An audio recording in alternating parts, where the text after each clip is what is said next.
Conta pra nós, que leis são essas? Cícero, aí que tá, né? A lei natural, ela pode ser, até certo ponto, aprendida pela razão. O conhecimento, ele começa, assim, nos sentidos, depois ele passa pela razão, antes de chegar no conhecimento de fé. Mas isso não significa que não haja uma necessidade de uma religião, de uma transcendência, para que haja uma coerência lógica nesse sistema de leis naturais. Mas os pagãos, pela razão, eles já entendiam que havia uma lei natural, e Cícero falava, a lei natural é uma razão adequada à realidade.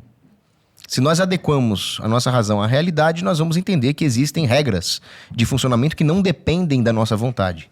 Então eu não acho que é a sociedade ter vontades X ou Y que vai gerar a lei natural, porque as culturas podem chegar a conclusões erradas. Sim. Em geral, matar é errado? Sim, mas os espartanos, que a Lara citou, eles matavam os próprios filhos, se eles nascessem com algum defeito congênito, matavam os zilotas, né, os escravos. E aí você pode enumerar vários tipos de atrocidades cometidas por várias culturas. Então, é porque o homem não tem capacidade da lei natural? Não, ele tem. Mas sem a transcendência ele não consegue chegar lá. Então, por exemplo, se você pegar os antropólogos, Lévi-Strauss, etc., eles vão falar no que diferencia os homens dos animais, eles vão já começar a falar em alguns ritos com um objetivo transcendente. A preparação ritualística dos alimentos, ou a proibição do incesto, ou o próprio rito de sepultamento. Os animais podem até ter seus códigos de conduta. Uma colmeia de abelha é muito bem organizada hierarquicamente, ela tem uma estrutura política, só que ela não tem uma transcendência. Ela não tem uma simbólica por trás de tudo isso que signifique alguma coisa para além do mundo material das abelhas. O homem tem, são os ritos e os símbolos. E isso nada mais é do que uma tentativa vã do homem de chegar a uma transcendência, que ele não chega sozinho. Ele só vai chegar, eu como cristão vou dizer, quando Deus revelar a lei para ele. Por isso que o cristianismo, sendo uma religião revelada por o próprio Deus, é a religião correta. Mas independentemente disso, o homem pode ir aprendendo essa lei natural, só que, aí vai ser a minha discordância com o Peter. Tudo isso vai ser um sistema internamente inconsistente sem a existência de Deus. Se não houver Deus nessa equação, não vai passar de um mecanismo evolutivo de sobrevivência. E se eu falar em mecanismo evolutivo de sobrevivência, eu vou falar que a moralidade pode evoluir. E eu não acredito nisso. Eu acredito que a moral é absoluta, imutável. Ela pode ter as suas nuances circunstanciais, mas os princípios não mudam, não evolui. Então, se alguém achar que para sobreviver ele tem que ser um ladrão, ele pode ser um ladrão? Não. Então, a moralidade não pode ser meramente evolutiva. Ela é um princípio que transcende o homem. E aí vai ser aquilo que o Dostoiévski falava. Sem Deus, tudo me é permitido, não teria lei. Pois é, eu implico com essa sua visão, você sabe disso, a gente já discutiu isso em outras ocasiões, né? Maravilha, treta no Conversa Paralela. É isso daí, pô. Ué, mas porque justamente a minha visão é diferente dessa. Eu acho que você tem um objetivo claro que é a convivência pacífica humana.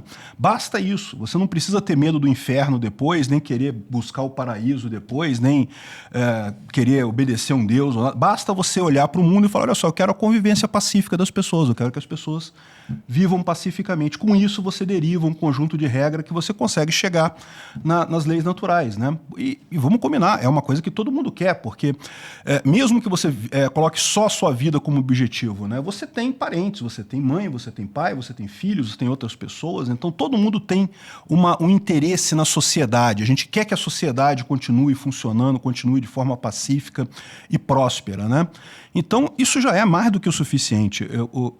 Eu entendo que a religião é uma coisa importante no sentido até educacional, porque para você explicar isso tudo para todo mundo, coisa e tal, é muito melhor você ter realmente essa história bacana que o pessoal criou ali, coisa e tal, né, para poder justificar essas regras morais. Agora, as regras morais existem independente da religião.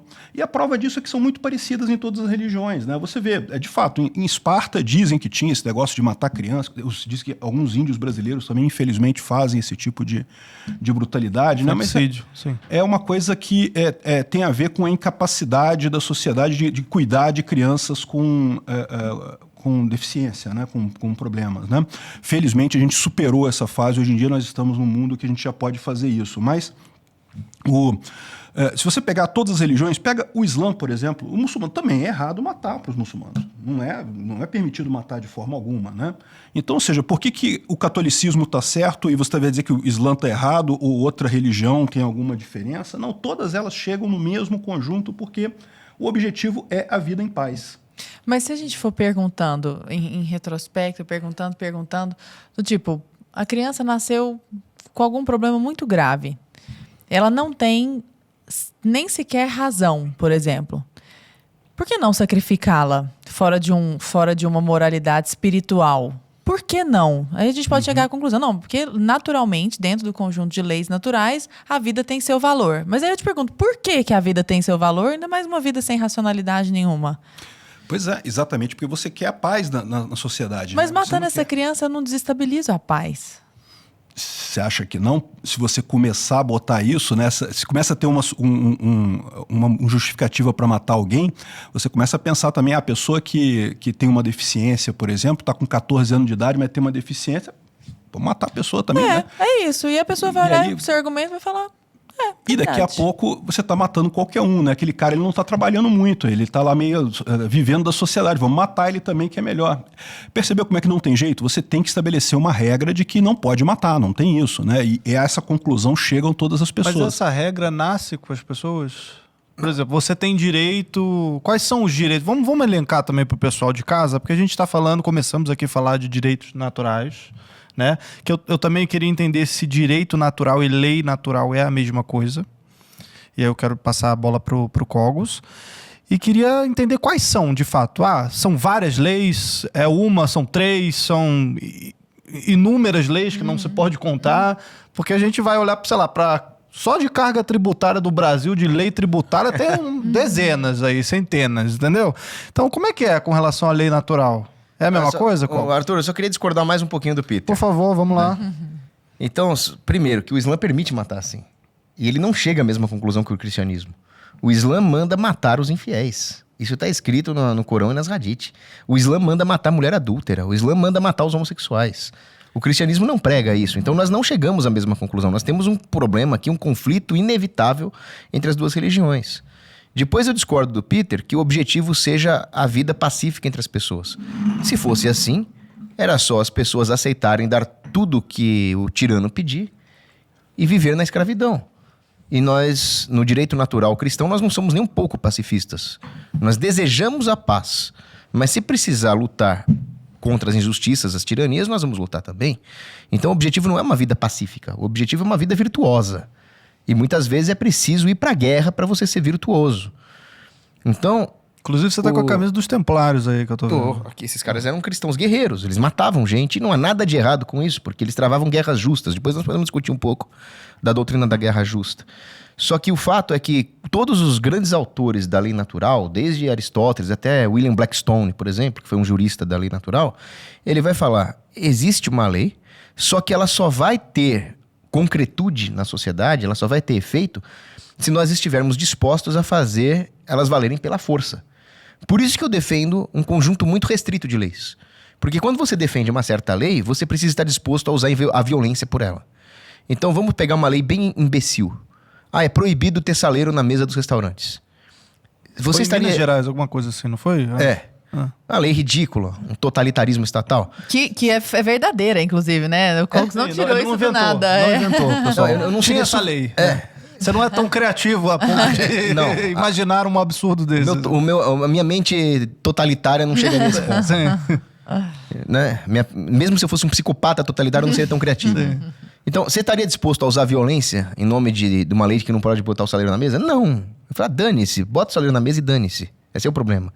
Agora, você estaria disposto a usar a violência para fazer valer uma lei contra o estupro? Sim. Eu usaria violência contra o estuprador.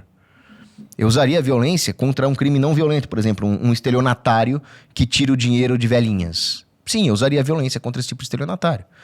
Então, o objetivo não é a convivência pacífica. Às vezes não é nem a questão de violência ou não violência. Tem gente que utilizou o próprio humor, o sarcasmo, a ironia em cima disso aí. Esse caso do saleiro, teve um restaurante que falou, bom, já que passaram essa lei, e a lei é que não poderia ter saleiro em cima da mesa, então eles penduraram o saleiro no teto. Né? Isso, eu adoro essas coisas. Eles penduraram os saleiros no teto e o saleiro não encostava na mesa. Ou seja, o saleiro não está na mesa. É tipo o mas se mercador você de quiser Veneza. usar... Cara, é maravilhoso. Teve um outro também. Eu amo essas coisas. Eu acho que é o muito Bar bom, do né? Capelão. Um abraço aí pro Bar do Capelão, que é maravilhoso. Capelão Lenda. Capelão é uma lenda de internet que tinha uma lei também que, acho que era lá em Viçosa. Não pode o bar ficar aberto, sei lá... Depois das 2 da manhã. 2 horas, meia-noite. O bar tem que fechar meia-noite. O bar tem que fechar meia-noite. Beleza. O bar em Viçosa tem que fechar meia-noite. Aí tá bom. Aí ele fechava o bar meia-noite. 00:05 ele reabriu o bar, porque não existe nenhuma lei de que horas precisa abrir o bar. Ou seja, meia-noite ele fechava, mandava todo mundo embora. Sai aí, daqui a pouco eu abro. Aí 00:05, 00:10, ele, abriu, pessoal. E continuava. E foda-se. Isso é maravilhoso. Sabe que na época da ditadura sanitária, lá do Calcinha, né? Eu resolvi parar numa academia lá que ficava aberta com o CNPJ de clínica. A clínica podia funcionar, a academia não. Só que o CNPJ era de clínica, então... Então pronto. Mas e esse monte de aparelho, de halter, não sei o quê? É parte da